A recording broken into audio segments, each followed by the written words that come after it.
Nigel Farage has staged a shock protest at Prime Minister's questions in a furious response to weekly anti-Reform UK barbs from Sir Keir Starmer and Labour MPs.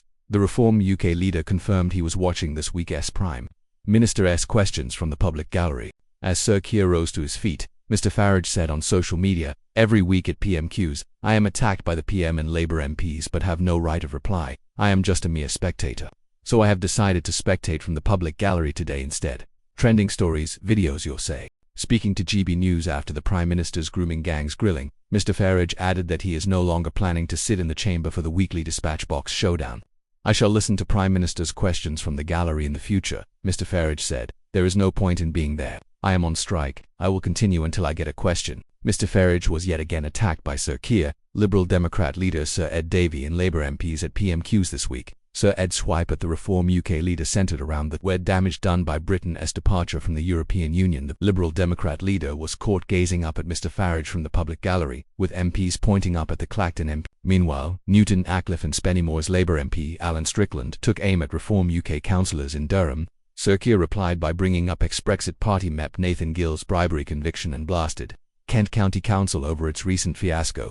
However, due to convention, the Clacton MP was not allowed to reply. Mr Farage, who has asked just 6 questions since being elected last July, complained, "It is not fair." While Mr Farage's allies voiced support for the boycott, Home Office Minister Mike Tapp labelled the Clacton MP a snowflake. Labour MP Graham Downey added, "Like any bully, he can dish it out but can't take it. What a wimp." Despite Mr Farage riding high in the opinion polls, the Reform UK leader is not expected to rise to his feet at Prime Minister's questions until mid-November.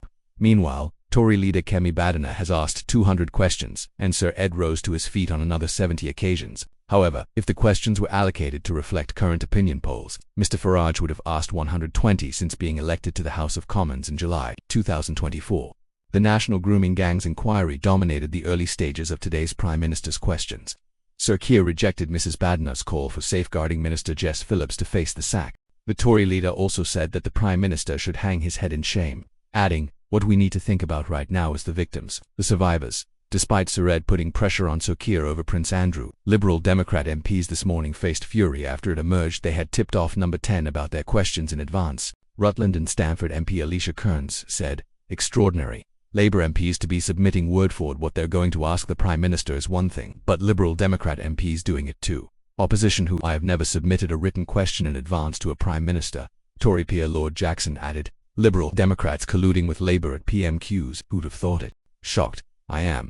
However, Liberal Democrat MP Ros Savage made light of the matter. She said, "I regret to inform the House that yesterday there was a very, very serious breach of national security when my PMQ was photographed heading into Number 10 through a transparent folder. However, the nation can rest easy. On this occasion, no state secrets were revealed." The Liberal Democrats have refused to rule out a coalition with Labour after the next general election.